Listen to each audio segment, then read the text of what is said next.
Hello everyone, আজকে চলে এসেছি আমি ভিরিঙ্গি শ্মশানকালী মন্দিরে। আর আজকে এই মন্দিরে মায়ের পুজো। আজকে হচ্ছে শ্মশানকালী মায়ের 173তম অধিষ্ঠান। আর সেখানেই চলে এসেছি। আজকে আসার একটাই কারণ, সেটা হচ্ছে আজকে কিন্তু মানে সন্ধ্যাবেলায় এখানে খুবই একটা অলৌকিক ঘটনা ঘটতে চলেছে, যেটা আপনাদের সাথে শেয়ার করব বলেই কিন্তু এসেছি। আপনাদেরও দেখাবো আর আমি নিজেও দেখব। তো চলুন আগে মন্দিরটা ঘুরিয়ে আপনাদের দেখাই। ফার্স্টেই ঢুকতেই কিন্তু এখানেই আপনারা পুজোর সমস্ত জিনিস পেয়ে যাবেন। যা যা সরঞ্জাম লাগবে সেগুলো কিন্তু এখানের মধ্যেই দোকান রয়েছে। আর দেখুন অলরেডি কিন্তু ভক্তরা চলেই এসেছে, লাইন দিয়ে দাঁড়িয়ে রয়েছে সবাই পুজো দেওয়ার জন্য, যেহেতু আজকে সকাল থেকেই পুজো এখানে শুরু হয়ে গেছে। এই হলো ভিরিঙ্গি মায়ের মন্দির। আর এই মন্দিরের পাশেই কিন্তু আরেকটি যে মন্দিরের মতো রয়েছে, এখানেও কিন্তু ঠাকুর রয়েছে। কারণ হচ্ছে যে এখানে নতুন যে প্রতিমা আজকে প্রতিষ্ঠিত হবে, সেই প্রতিমাই কিন্তু এখানের মধ্যে রয়েছে। সেখানেই এত লোকের আজকে ভিড় রয়েছে। আর এখানে রয়েছে পুরনো মা। তো আগে আপনাদেরকে নতুন মায়ের যে মূর্তি, সেটি আপনাদের চলুন দেখিয়ে আনি। 1 বছর পর পর কিন্তু পুরনো যে 1 বছর ধরে যেই মা মানে পুজো হয়ে এসছে, সেই মা কিন্তু আজকে বিসর্জন হবে। আর এই নতুন মা কিন্তু প্রতিষ্ঠা হবে। তো এই নতুন মাকেই আপনাদের দেখিয়ে আনি চলুন। মন্দিরের ঠিক পাশেই কিন্তু এই ঘরটির মধ্যে এই মাকে রাখা হয়েছে। সন্ধ্যাবেলা কিন্তু এটা পাল্টাপাল্টি হবে, মানে পুরনো মা যখন বিসর্জন হতে যাবেন তখনই কিন্তু এই মা প্রতিষ্ঠা করা হবে। আর দেখুন কত সুন্দরভাবে মা সেজে উঠেছে। মাকে কিন্তু খুব সুন্দরভাবে সাজিয়ে এখানে রেডি করেই একেবারে রাখা হয়েছে। আজ যে অলৌকিক ঘটনাটি ঘটতে চলেছে, যেটা আপনাদেরকে আমি দেখাবো, সেই অলৌকিক ঘটনার সমতেই কিন্তু এই মা আর কি মানে ওখানে প্রতিষ্ঠা হয়। আর তারপরেই পুরনো মা বিসর্জন হয়। তো চলুন বাইরে আগে সেই জিনিসটা আপনাদের দেখাই, যেটার কথা এতক্ষণ ধরে আমি বলছি, অলৌকিক ঘটনার কথা। এই যে আসল মন্দির যেখানে পুজো হচ্ছে, এই মন্দিরের ঠিক সামনে এই যে ত্রিশূলটি আপনারা দেখতে পাচ্ছেন, এটির নাম আসলে ত্রিশূল না, এটাকে বলা হয় পঞ্চশূল।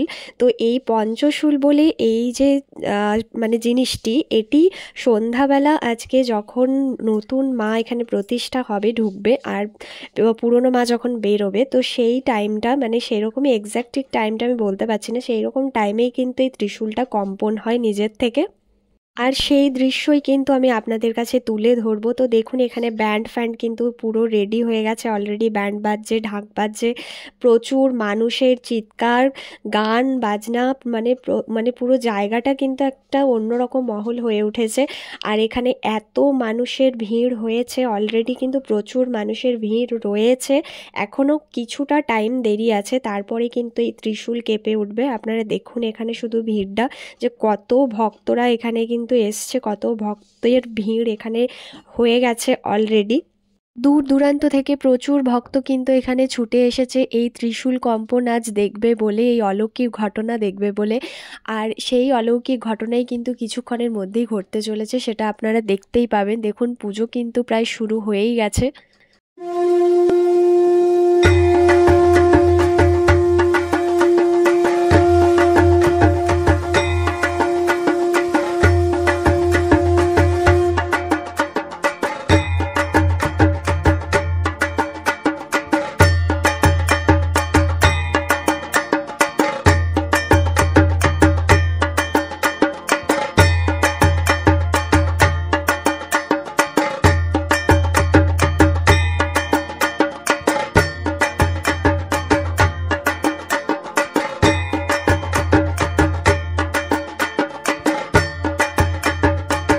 দেখতেই পাচ্ছেন আপনারা যে এখানে ত্রিশূল কিন্তু কেঁপে উঠেছে অলরেডি। এখানে কিন্তু ত্রিশূল কাঁপা শুরু হয়ে গেছে। এটা মোটামুটি যতদূর শুনছি যে 3বার নাকি হয় এরকমটা।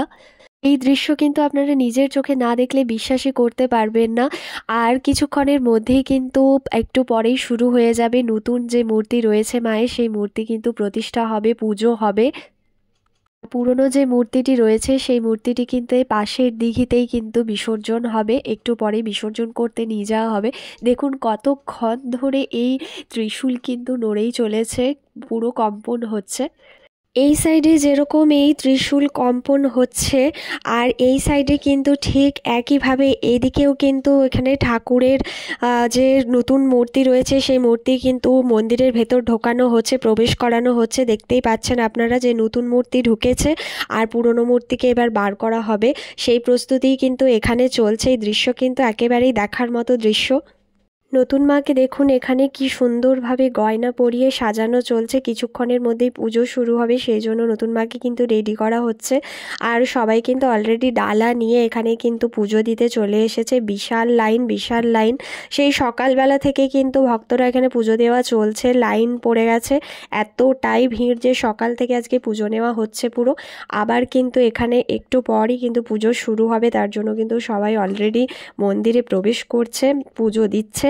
আর এদিকে কিন্তু পুরনো মাকে পাশের দিক দিয়েই বিসর্জন করা হবে, সেই জন্য সেই প্রস্তুতি চলছে নিয়ে যাওয়ার।